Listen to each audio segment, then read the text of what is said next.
આ ટાટાને અહીંયા બોલાવીને ભૂલ કરી. અમને ખબર હતી નહીં કે અમારા ખેડૂતોની લોહીની પ્યાસી થઈ જશે. આજ આ કંપનીની લોબી એટલી બધી મજબૂત છે કે પંચાયતથી માંડીને પ્રધાનમંત્રી સુધી એ લગભગ નિર્ણય ખેડૂતોના તરફેણમાં આવતા નથી.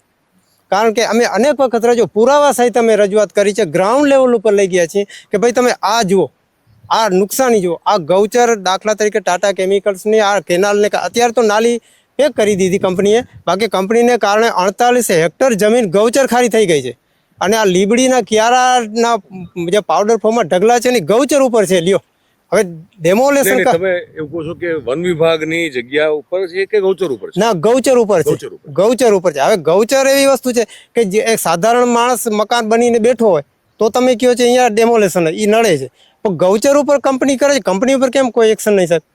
ભલે અમે એમ નથી કહેતા, અમે સંવિધાન મુજબ કામ કરો, કાયદા મુજબ કામ કરો, પણ તમે એમ કહો છો કે કાયદામાં રહેશો તો ફાયદામાં રહેશો. અમે કાયદામાં રહીએ છીએ તો ખોટમાં જઈએ છીએ.